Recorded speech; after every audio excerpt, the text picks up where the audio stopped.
हरिः ओम। द्विसप्तितमः सर्गः। विश्वामित्र द्वारा भरत और शत्रुघ्न के लिए कुशध्वज की कन्याओं का वरण, राजा जनक द्वारा इसकी स्वीकृति तथा राजा दशरथ का अपने पुत्रों के मंगल के लिए नांदी श्राद्ध एवं गोदान करना। तमुक्तवन्तं वैदेहं विश्वामित्रो महामुनिः उवाच वचनं वीरं वसिष्ठसहितो नृपम्। विदेहराज जनक जब अपनी बात समाप्त कर चुके तब वशिष्ठ सहित महामुनि विश्वामित्र उन वीर नरेश से इस प्रकार बोले। अचिन्त्यान्य प्रमेयाणि कुलानि नरपुंगव इक्ष्वाकूणां विदेहानां नैषां तुल्योऽस्ति कश्चन। नरश्रेष्ठ, इक्ष्वाकु और विदेह दोनों ही राजाओं के वंश अचिंतनीय हैं। दोनों ही के प्रभाव की कोई सीमा नहीं है। इन दोनों की समानता करने वाला दूसरा कोई राजवंश नहीं है। सदृशो धर्म संबंध सदृशो रूप संपदा राम लक्ष्मण यो राजन सीता चोर्मिलया सह। राजन, इन दोनों कुलों में जो ये धर्म संबंध स्थापित होने जा रहा है सर्वथा एक दूसरे के योग्य है। रूप वैभव की दृष्टि से भी समान योग्यता का है, क्योंकि उर्मिला सहित सीता श्री राम और लक्ष्मण के अनुरूप है। वक्तव्यं च नरश्रेष्ठ श्रूयतां वचनं मम भ्राताय वीयान् धर्मज्ञ एष राजा कुशध्वज। अस्य धर्मात्मनो राजन् रूपेण प्रतिमं भुवि सुताद्वयं नरश्रेष्ठ पल्यर्थं वर्धयामहे भरतस्य कुमारस्य शत्रुघ्नस्य च धीमतः वरयेते सुते राजनस्तयोरर्थे महात्मनोः। नरश्रेष्ठ, इसके बाद मुझे भी कुछ कहना है, आप मेरी बात सुनिए। राजन, आपके छोटे भाई जो ये धर्मज्ञ राजा कुशध्वज बैठे हैं, इन धर्मात्मा नरेश की भी दो कन्याएं हैं जो इस भूमंडल में अनुपम सुंदरी हैं। नरश्रेष्ठ भूपाल, मैं आपकी उन दोनों कन्याओं का कुमार भरत और बुद्धिमान शत्रुघ्न, इन दोनों महामनस्वी राजकुमारों के लिए इनकी धर्म पत्नी बनाने के उद्देश्य से वरण करता हूँ। पुत्रा दशरथस्य में रूप यौवनशालिनः लोकपाल समाः सर्वे देवतुल्य पराक्रमाः। राजा दशरथ के ये सभी पुत्र रूप और यौवन से सुशोभित लोकपालों के समान तेजस्वी तथा देवताओं के तुल्य पराक्रमी हैं। उभयोरपि राजेन्द्र संबंधेनानुबध्यतामिक्ष्वाकुकुलं व्यग्रं भवतः पुण्यकर्मणः। राजेंद्र, इन दोनों भाइयों भरत और शत्रुघ्न को भी कन्यादान करके आप इस समय समस्त इक्ष्वाकु कुल को अपने संबंध से बांध लीजिए। आप पुण्यकर्मा पुरुष हैं, आपके चित्त में व्यग्रता नहीं आनी चाहिए। अर्थात आप ये सोचकर व्यग्र न हो कि ऐसे महान सम्राट के साथ मैं एक ही समय 4 वैवाहिक संबंधों का निर्वाह कैसे कर सकता हूँ। विश्वामित्रवचः श्रुत्वा वसिष्ठस्य मते दता जनकः प्राञ्जलिर्वाक्यमुवाच मुनिपुंगवौ। वशिष्ठ जी की सम्मति के अनुसार विश्वामित्र जी का यह वचन सुनकर उस समय राजा जनक ने हाथ जोड़कर उन दोनों मुनिवरों से कहा। कुलं धन्यमिदं मन्ये येषां तौ मुनिपुंगवौ सदृशं कुलसंबन्धः यदा ज्ञापत्यतः स्वयं। मुनिपुंगवों, मैं अपने इस कुल्य को धन्य मानता हूँ जिसे आप दोनों इक्ष्वाकु वंश के योग्य समझकर इसके साथ संबंध जोड़ने के लिए स्वयं आज्ञा दे रहे हैं। एवं भवतु भद्रं वः कुशध्वजसुते इमे पत्न्यौ भजेतां सहितौ शत्रुघ्न भरताबुभौ। आपका कल्याण हो, आप जैसा कहते हैं ऐसा ही हो। ये सदा साथ रहने वाले दोनों भाई भरत और शत्रुघ्न कुशध्वज की इन दोनों कन्याओं में से एक को अपनी धर्मपत्नी के रूप में ग्रहण करें। एकान्ना राजपुत्रीणां चतुर्षॄणां महामुने पाणीन् गृह्णन्तु चत्वारो राजपुत्रा महाबलाः। महामुने, ये चारों महाबली राजकुमार एक ही दिन हमारी चारों राजकुमारियों का पाणी ग्रहण करें। उत्तरे दिवसे ब्रह्मन् फल्गुनीभ्यां मनीषिणः वैवाहिकं प्रशंसन्ति भगो यत्र प्रजापतिः। ब्रह्मन अगले 2 दिन फाल्गुनी नामक नक्षत्रों से युक्त हैं। इनमें पहले दिन तो पूर्वा फाल्गुनी है और दूसरे दिन अर्थात परसों उत्तरा फाल्गुनी नामक नक्षत्र होगा, जिसके देवता प्रजापति भग तथा अर्यमा हैं। मनीषी पुरुष उस नक्षत्र में वैवाहिक कार्य करना बहुत उत्तम बताते हैं। एवं मुक्त्वा वचः सौम्यं प्रत्युत्थाय कृतांजलिः उभौ मुनिवरौ राजा जनको वाक्यमब्रवीत्। इस प्रकार सौम्य मनोहर वचन कहकर राजा जनक उठकर खड़े हो गए और उन दोनों मुनिवरों से हाथ जोड़कर बोले, परो धर्मकृतो मह्यं शिष्योऽस्मि भवतोस्तथा इमान् यासन् मुख्यानि आस्यतां मुनिपुंगवौ। आप लोगों ने कन्याओं का विवाह निश्चित करके मेरे लिए महान धर्म का संपादन कर दिया। मैं आप दोनों का शिष्य हूँ। मुनिवरों, इन श्रेष्ठ आसनों पर आप दोनों विराजमान हों। यथा दशरथस्येयं तथा योत्वा पुरी मम प्रभुत्वे नास्ति संदेहो यथार्थं कर्तुमर्हत। आपके लिए जैसी राजा दशरथ की अयोध्या है वैसे ही मेरी मिथिलापुरी भी है। आपका इस पर पूरा अधिकार, इसमें संदेह नहीं है। अतः आप हमें यथा योग्य आज्ञा प्रदान करते रहें। तथा ब्रुवति वैदेहे जनके रघुनंदनः राजा दशरथो रुष्टः प्रत्युवाच महीपतिम्। विधेयराज जनक के ऐसा कहने पर रघुकुल का आनंद बढ़ाने वाले राजा दशरथ ने प्रसन्न होकर उन मिथिला नरेश को इस प्रकार उत्तर दिया। युवामसंख्येय गुणौ भ्रातरौ मिथिलेश्वरौ ऋषयो राजसंघाश्च भवद्भ्याम विपूजिताः। मिथिलेश्वर, आप दोनों भाइयों के गुण असंख्य हैं। आप लोगों ने ऋषियों तथा राजसमूहों को भली भांति सत्कार किया है। स्वस्ति प्राप्नुहि भद्रं ते गमिष्याम स्वमालयं श्राद्ध कर्माणि विधिवद्विधास्य इति चाब्रवीत्। आपका कल्याण हो, आप मंगल के भागी हों। अब हम अपने विश्राम स्थान को जाएंगे। वहां जाकर मैं विधि पूर्वक नांदी मुख श्राद्ध का कार्य संपन्न करूंगा। यह बात भी राजा दशरथ ने कही। तमा पृष्ट्वा नरपतिं राजा दशरथस्तदा मुनीन्द्रौ तौ पुरस्कृत्य जगामाशु महायशाः। तदनंतर मिथिला नरेश की अनुमति ले महायशस्वी राजा दशरथ मुनिश्रेष्ठ विश्वामित्र और वशिष्ठ को आगे करके तुरंत अपने आवास स्थान पर चले गए।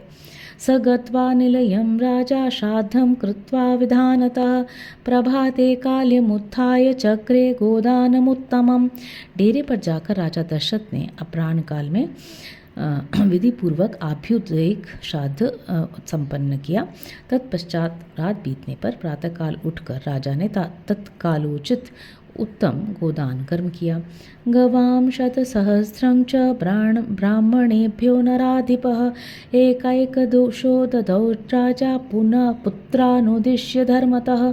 राजा दशरथ ने अपने एक एक पुत्र के मंगल के लिए धर्मानुसार 1-1 लाख गौएं ब्राह्मणों को दान की।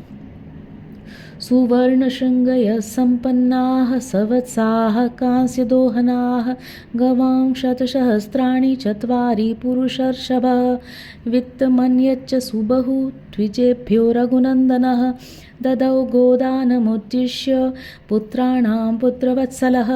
उन सबके सींग सोने से मढ़े हुए थे। उन सबके 7 बछड़े और कांसे के दुग्ध पात्र थे। इस प्रकार पुत्र वत्सल कुलनंदन पुरुष शिरोमणि राजा दशरथ ने 4 लाख गांवों का दान किया तथा और भी बहुत सा धन पुत्रों के लिए गोदान के उद्देश्य से ब्राह्मणों को दिया। ससुतै कृत गोदानैर्वृत संनृपतिस्तदा लोकपालैरिवा भाति वृत सौम्य प्रजापति।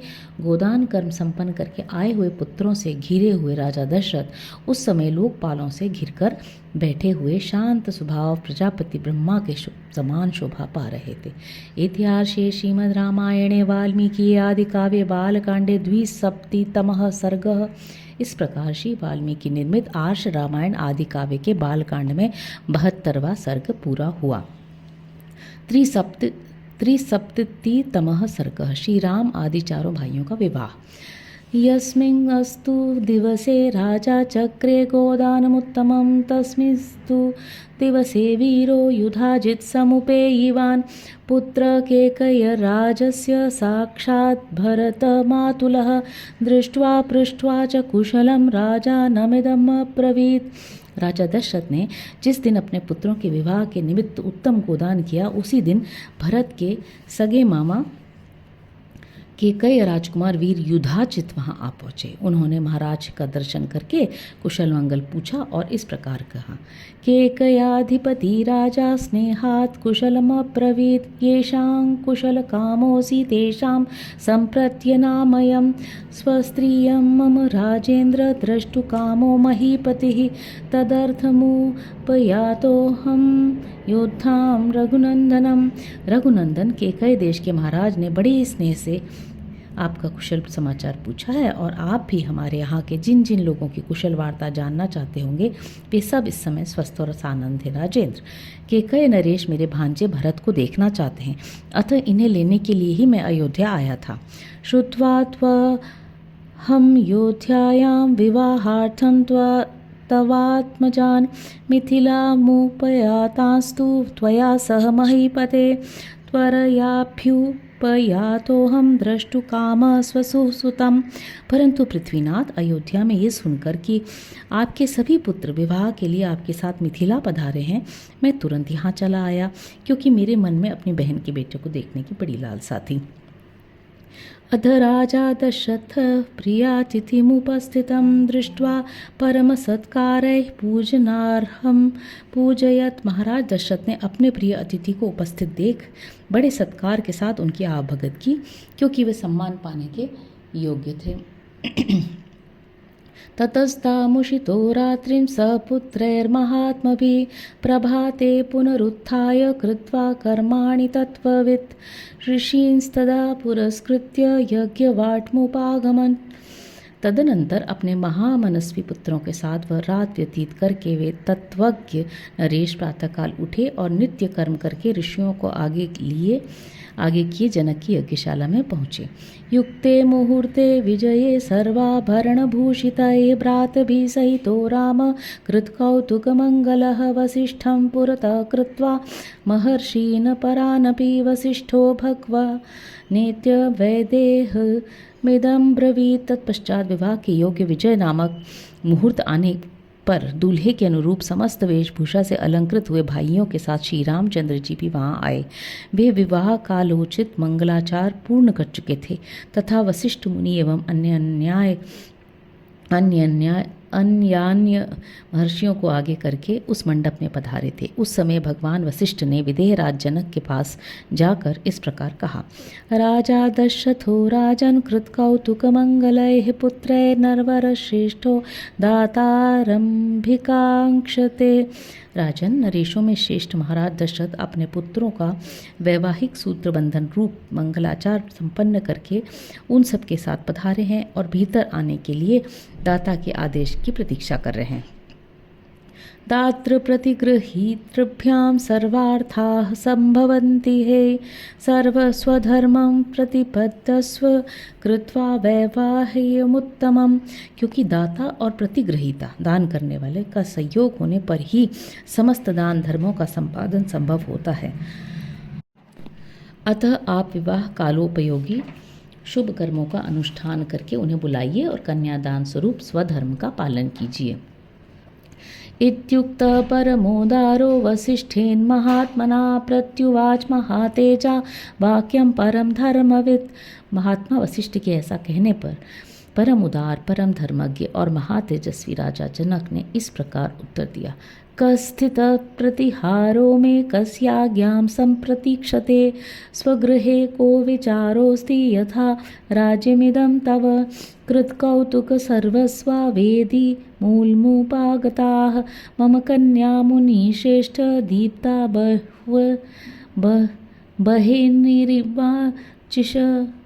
बहेन्नरिवार्चिषः।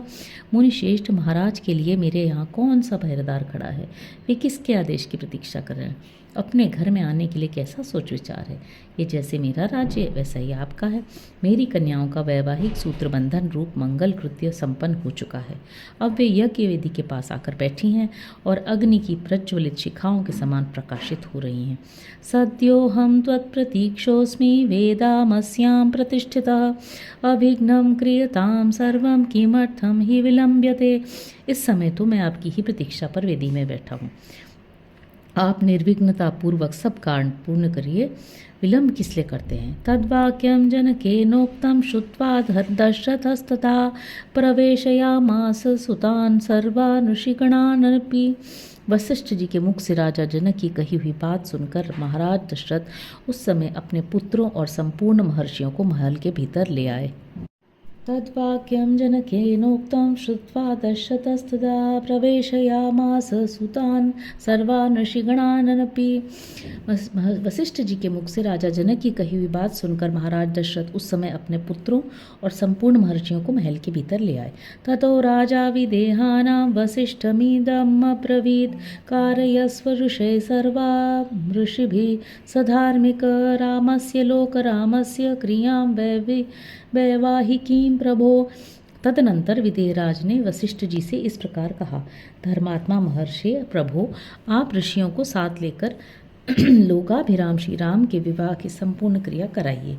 तथेत्य युक्त्वा तुम जनकं वसिष्ठो भगवान् ऋषिः विश्वामित्रं पुरस्कृत्य शतानन्दं च धार्मिकं प्रपामध्ये तु विधिवत् वेदिं कृत्वा महातपाः अलञ्चकार तां वेदिं गन्धपुष्पैः समन्ततः सुवर्णपालिकाभिश्च चित्रकुम्भैश्च साङ्कुरैः अङ्कुराढ्यैशरावैश्च धूमपात्रैः सधूपकैः शङ्खपात्रैः स्रुवैः स्रग्भिः पात्रैरर्घ्यादिपूजितैः लाजपूर्णैश्च पात्रेभिरक्षतैरपि संस्कृतैः दर्भैः समयसमास्तीर्य विधिवन् मन्त्रपूर्वकम् अग्निमाधाय तं वेद्या विधिमन्त्रपुरस्कृतं जुहावाग्नौ महातेजा वसिष्ठो मुनिपुङ्गवः।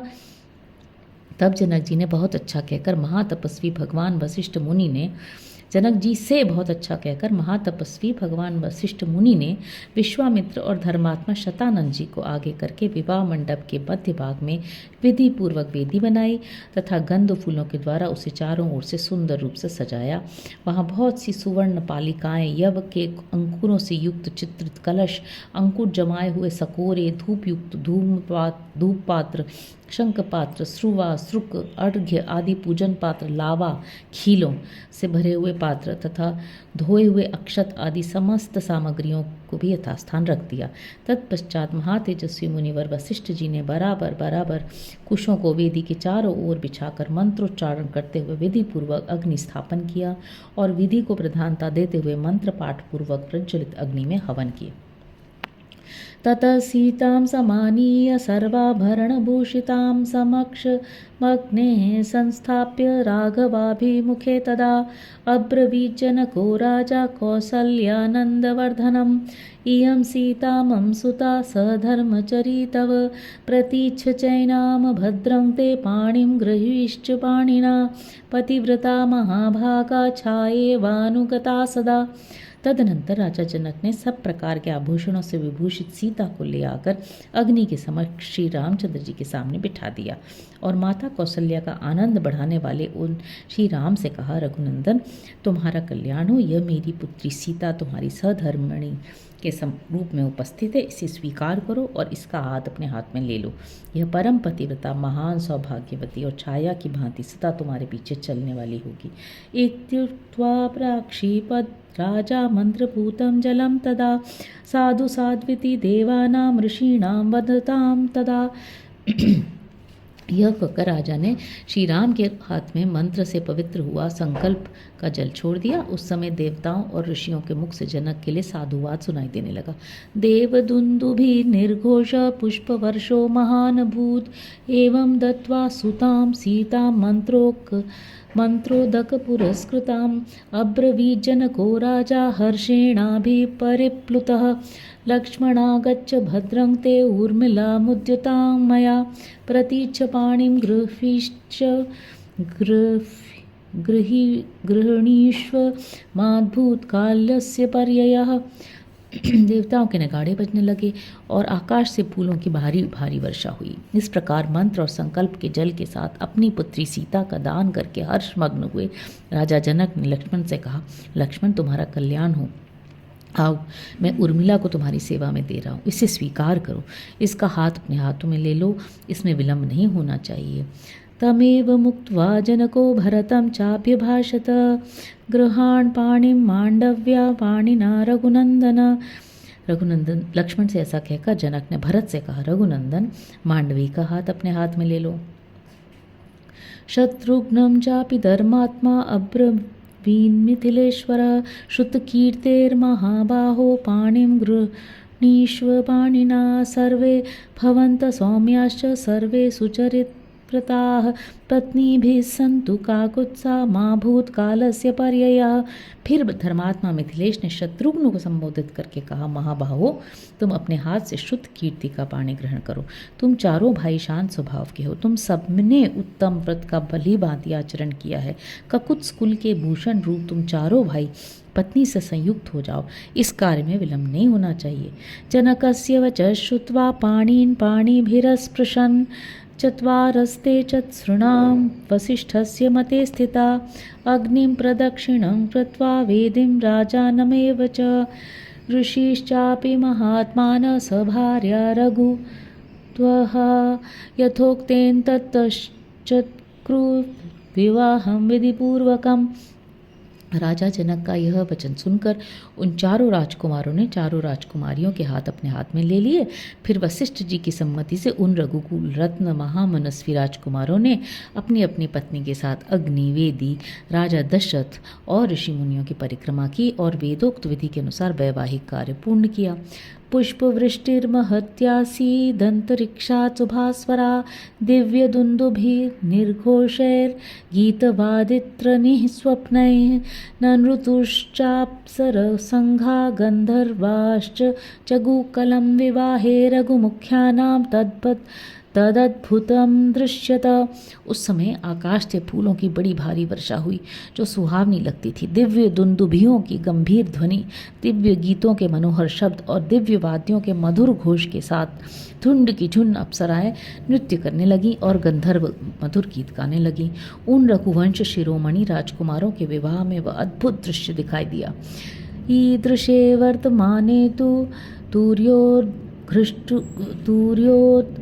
घुष्टनिनानिद्यते तिरग्निं त्रिरग्निं ते परिक्रम्य ऊहुर्भार्या महौजस।